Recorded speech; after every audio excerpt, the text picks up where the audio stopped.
World map में आप Asia को ध्यान से देखिए। चाइना और रूस जैसी सुपर पावर्स के बीच में एक बहुत बड़ा देश दबा हुआ नजर आता है।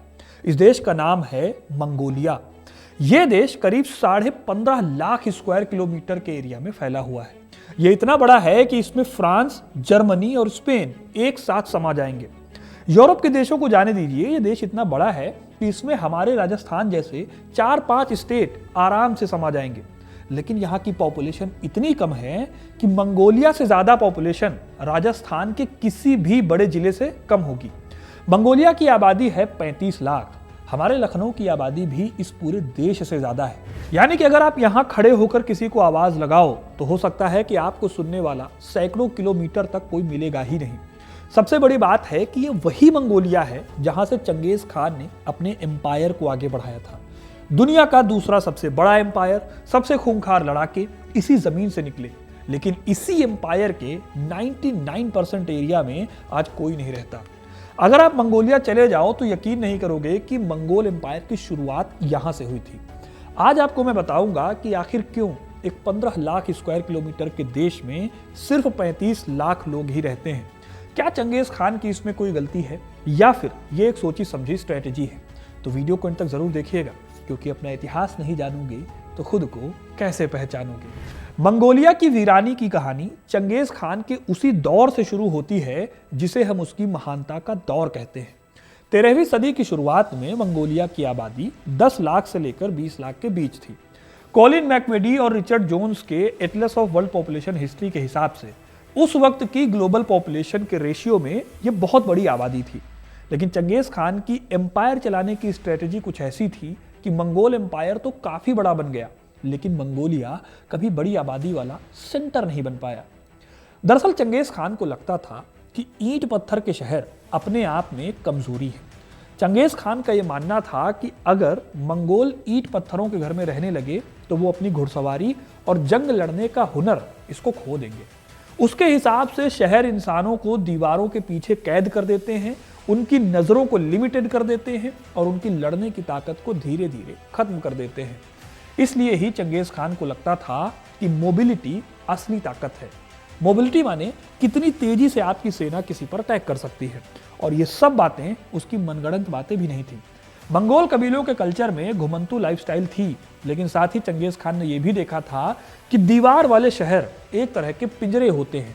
अगर दुश्मन ने उन्हें घेर लिया तो वो कैद होकर फंस जाते हैं। वहीं अगर खानाबदोश लाइफस्टाइल है तो सेना पीछे हटकर हमला कर सकती थी। खुद चंगेज खान और उसके वारिसों ने ऐसे कई दीवार वाले रुके हुए शहरों को तबाह किया था। यही वजह है कि चंगेज खान ने मंगोलिया के लोगों को कभी भी एक जगह बसने या जड़े जमाने नहीं दिया, बल्कि उन्हें दुनिया जीतने के लिए लगातार चलते रहने और नेचर के करीब रहने के लिए मोटिवेट किया। चंगेज खान की मौत के बाद उसके वारिसों ने मंगोल एम्पायर को करीब 33 मिलियन स्क्वायर किलोमीटर तक फैला दिया। यह इंसानी इतिहास का सबसे बड़ा जमीनी साम्राज्य था। लेकिन एक अजीब आयरनी यह थी कि इस एम्पायर की सीमाएं जितनी बढ़ती गईं, मंगोलों का कोर यानी कि उनकी मदरलैंड मंगोलिया उतनी ही खाली होती चली गई। हिस्टोरियन जैक वेदरफोर्ड बताते हैं कि चंगेज खान ने एक स्पेशल पॉलिसी बनाई थी जब वो जंग लड़ रहा था। उसने जीते हुए स्टेट्स जैसे कि बुखारा, समरकंद, ख्वारिज्म और बीजिंग, यहां से बेहतरीन कारीगर, पढ़े लिखे लोगों को, इंजीनियर्स को और आर्टिस्ट को निकाला और उन्हें दूसरे जीते हुए शहरों में बसा दिया। ऐसा इसलिए ताकि उसके एम्पायर की गाड़ी चलती रहे। लेकिन वहीं दूसरी तरफ मंगोलिया के कोर में सिर्फ उसके अपने योद्धा और चरागाह ही रहे। इनफैक्ट चंगेज खान ने एग्रीकल्चर को भी बहुत बड़े पैमाने पर नहीं बढ़ाया, क्योंकि उसे लगता था कि खेती इंसान को जमीन के एक छोटे टुकड़े से बांध देती है और उसे आलसी, स्वार्थी और कमजोर बना देती है। उसकी फिलॉसफी थी कि जो जमीन अनाज उगाने लगती है वो योद्धा पैदा करना बंद कर देती है। इस फिलॉसफी के चलते ही मंगोलिया एक बेहद बड़े मिलिट्री कैंप में बदल गया, जहां कभी भी परमानेंट शहर स्टैब्लिश ही नहीं हो पाए। लेकिन क्या सिर्फ यही एक वजह थी जिसने मंगोलिया को आज के हालात में ढकेल दिया? जवाब है नहीं। असल में सदी दर सदी मंगोलों के साथ कुछ ना कुछ ऐसा होता रहा जिसके चलते मंगोलिया कभी ढंग से आबाद ही नहीं हो पाया। इतिहास के गलियारों में वीरानी का अगला बेहद भयानक और बड़ा चैप्टर तब शुरू हुआ जब चंगेज खान के वारिस आपस में लड़ने लगे। साल 1368 में चीन में युआन डायनेस्टी का पतन हो गया। चीनी लोगों ने मंगोलों को भगा दिया। इस पतन से मंगोल वापस उसी जगह पर आ गए जहां से उन्होंने अपना साम्राज्य शुरू किया था। लेकिन मंगोलिया तब उतना डेवलप था नहीं। मंगोल फिर से एक यूनाइटेड ग्रुप में नहीं बल्कि आपस में लड़ने वाले दर्जनों कबीलों में बंट गए। साल 1388 में चाइना की मिंग डायनेस्टी ने मंगोलों की राजधानी कराकोरम पर अटैक किया और उसे पूरा का पूरा तबाह कर दिया, ठीक वैसे ही जैसे कभी चंगेज खान ने शहरों को तबाह किया था। इतिहासकार ओवेन लैटिमोर के हिसाब से मंगोलिया की फ्रंटियर इकोलॉजी में रिसोर्सेज की कमी थी, जिसके चलते इन कबीलों के बीच कई सौ सालों तक सिविल वॉर चलती रही। मंगोलिया में सबसे बड़ा रिसोर्स था चरागाह, जिस पर कब्जे के लिए इतनी लड़ाई हुई कि लाखों लोग मारे गए और देश का जो सोशल ताना बाना था वो इस कदर खराब हो गया कि लोग सुरक्षा की तलाश में छोटे छोटे बिखरे समूहों में बंटकर एक दूसरे से मीलों दूर रहने लगे। इस तरह से 14वीं सदी में मंगोलिया एक ऐसे मोड़ पर खड़ा था जहां सिर्फ बर्बादी ही हो सकती थी। रही सही कसर पूरी हो गई साल 1578 में। इस साल एक ऐसा काम हुआ जिससे मंगोलों ने तलवार उठानी ही छोड़ दी। ये एक ऐसा जाल था जिसने मंगोलों को हमेशा के लिए पीछे ढकेल दिया। साल 1578 में मंगोल शासक अल्तान खान ने तिब्बती बौद्ध धर्म को अपना लिया और दलाई लामा की उपाधि को मान्यता दे दी। अब देखने में तो आप सोचेंगे कि ये बदलाव जो है वो बहुत ही आध्यात्मिक शांति के लिए लाया गया, लेकिन हिस्टोरियंस मानते हैं कि असल में ये गहरी पॉलिटिकल साजिश थी। चाइना के किंग राजवंश के राजाओं को लगता था कि वो मंगोलों को कभी भी तलवार के दम पर नहीं हरा पाएंगे। रीजन भी मंगोल बहुत फास्ट थे और एक बार अगर वो फिर से एक हो गए तो उनको तोड़ पाना मुश्किल है। इसीलिए उन्होंने रिलीजन को अपनी स्ट्रेटजी बनाया। किंग डायनेस्टी ने मंगोलिया के अलग अलग इलाकों में हजारों बहुत बेहतरीन मठ बनवाए और एक कानून लागू किया कि हर मंगोल फैमिली का कम से कम एक बेटा लामा यानी बौद्ध भिक्षु बनेगा। जेरिसन की किताब मंगोलियन बुद्धिज्म के हिसाब से 19वीं सदी के आखिर तक मंगोलिया की लगभग 30% से लेकर 40% तक एडल्ट आबादी मठों के अंदर ब्रह्मचर्य का पालन कर रही थी। यानी कि जो लोग जाने जाते थे खौफ पैदा करने के लिए, अब वो शांति के दूत बन रहे थे। जाहिर है कि इस बदलाव का रिजल्ट भी भयानक होने वाला था। असल में हुआ ये कि करीब 1/3 आबादी के बौद्ध धर्म और ब्रह्मचर्य के पालन की वजह से मंगोलिया की पॉपुलेशन ग्रोथ रेट 0 पर आ गई, 0 पर। यही नहीं, जंग से दूर ये लोग अब इकोनॉमिक रूप से भी तबाह हो रहे थे। ऐसा इसलिए क्योंकि इन मठों का खर्चा आम चरवाहों के टैक्स से चलता था। किंग डायनेस्टी के बाद से मंचू राजाओं ने जानबूझकर मंगोलों की जंग लड़ने की काबिलियत को खत्म किया। इसके लिए रिलीजन का सहारा लिया। ये शायद हिस्ट्री का सबसे कामयाब डेमोग्राफिक वारफेयर था, जिसने एक भी गोली चलाए बिना एक बहुत ही महान योद्धा जनजाति की पॉपुलेशन और उनकी अटैकिंग पावर को कुचल कर रख दिया। अब आपको धीरे धीरे समझ आ रहा होगा कि कैसे मंगोलिया पतन की ओर जा रहा था। लेकिन इन सबके बीच में आती है 18वीं सदी। इस सदी में होता है कुछ ऐसा जिसे सुनकर किसी के भी रोंगटे खड़े हो जाएंगे। असल में वेस्टर्न मंगोलिया में एक ट्राइब होती थी जिसका नाम था जुंगार। ये कबीले अपने आप में बहुत ही ताकतवर और खतरनाक थे। 1755 से 1758 के दौरान किंग राजवंश की सेनाओं ने जुंगार कबीलों को जड़ से मिटाने का एक बहुत ही सिस्टमेटिक अभियान चलाया। सम्राट कियोन लोंग का बहुत ही क्लियर कट मैसेज था, किसी को भी जिंदा ना छोड़ा जाए, चाहे वो पालने में सोता हुआ बच्चा हो या फिर लाचार बूढ़े लोग।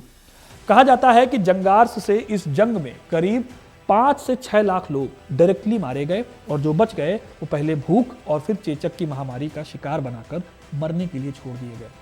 मंगोलों के इस जेनोसाइड ने वेस्टर्न मंगोलिया के एक बहुत बड़े भूभाग को डेमोग्राफिक वैक्यूम यानी आबादी के पूर्ण शून्य में बदल दिया। यह नरसंहार इतना बड़ा था कि जुंगार कबीले, जो कभी मंगोलिया की सबसे ताकतवर कबीलों में से एक थे, वो लगभग खत्म हो गए। जंगार कबीले के साथ हुआ यह नरसंहार वो आखिरी जंग थी जिसने मंगोलिया कभी उभर नहीं पाया। लेकिन टाइम अभी और खराब होना था, मंगोलों को अभी और इम्तिहान देने थे। 1920 और 30 के दशक में मंगोलिया पूरी तरह से सोवियत संघ के कब्जे में आ गया। जब स्टालिन सोवियत संघ का शासक बना तो उसने भी मंगोलिया को बेहद बुरी तरीके से बर्बाद किया। मंगोलिया में आबादी कम थी, लेकिन वहां भी कई इंटेलेक्चुअल्स और धार्मिक लोग रहते थे। स्टालिन के आदेश पर मंगोलिया की इस आबादी को भी खत्म कर दिया गया। स्टालिन के इस काम को इतिहास में द ग्रेट पर्ज के नाम से जाना जाता है। जी हाँ, द ग्रेट पर्ज सिर्फ सोवियत में नहीं चला, इसका असर देखने को मंगोलिया में भी मिलता है। यहाँ पर स्टालिन के एक बहुत ही खास दोस्त खार लोगिन चाइबोल्सन रहते थे, ये मंगोलिया के एक बहुत बड़े कम्युनिस्ट नेता थे जिन्होंने 1930 के दशक से लेकर 1952 में अपनी डेथ तक मंगोलियाई पीपल्स रिपब्लिक पर शासन किया। इनके काम कुछ ऐसे थे कि इन्हें अक्सर मंगोलिया का स्टालिन भी कहा जाता है। इनकी लीडरशिप में मंगोलिया के 35,000 से भी ज्यादा लोगों को सरेआम मौत के घाट उतारा गया। इन लोगों में बुद्धिस्ट लामा तो थे ही, साथ ही साथ वो नेशनलिस्ट इंटेलेक्चुअल्स, राइटर्स और आर्टिस्ट थे और स्वतंत्र विचारधारा को मानने वाले चरवाहे भी थे जिन्होंने सोवियत की कलेक्टिवाइजेशन यानी सामूहिक खेती की नीति का विरोध किया था। स्टालिन के टाइम पीरियड में मंगोलिया के 700 से ज्यादा एंशिएंट मठों को डायनामाइट से उड़ा दिया गया।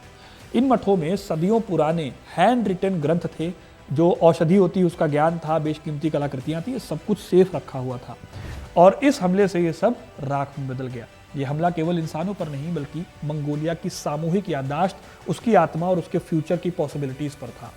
सोवियत संघ के प्रभाव में मंगोलों को जबरदस्ती उनकी ट्रेडिशनल और सेहतमंद गैर जीवन शैली से निकालकर कंक्रीट के ठंडी शहरी औद्योगिक केंद्रों में बसाया गया।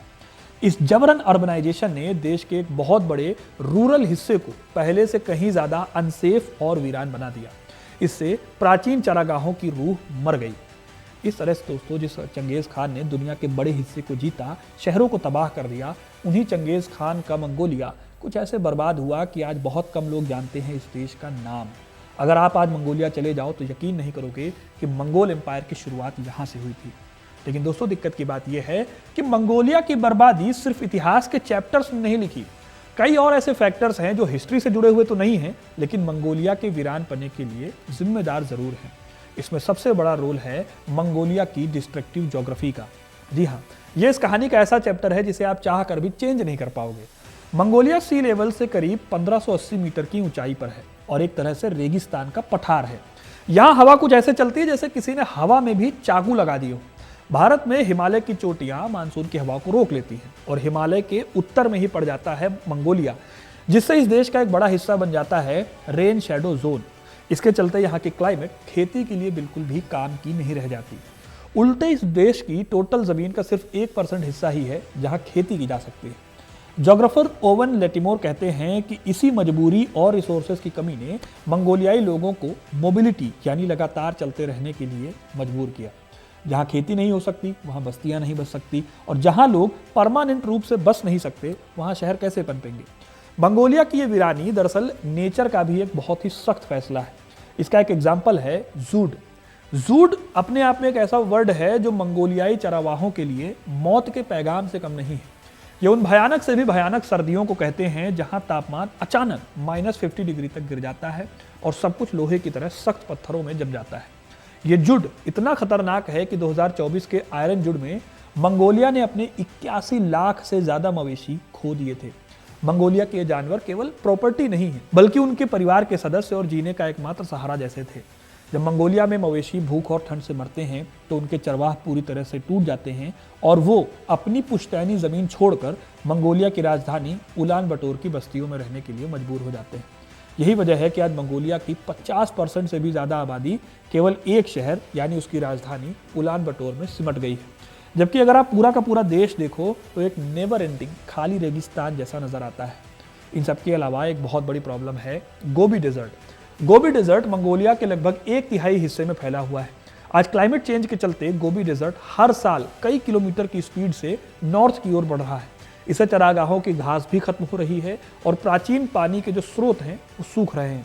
इस क्लाइमेटिक क्राइसिस से मंगोलिया और खतरनाक लेवल पर जाता जा रहा है। इस तरह दोस्तों इतिहास के साथ साथ क्लाइमेट और ज्योग्राफी भी मंगोलिया के साथ खड़ी नहीं दिखती। हालांकि दोस्तों एक ऐसी साइड भी है मंगोलिया की जिसके बारे में बहुत कम बात होती है। ओवन लेटिमोर बताते हैं कि यही विशाल खाली जगह मंगोलिया के लिए आज एक इनविजिबल सुरक्षा कवच की तरह काम करती है।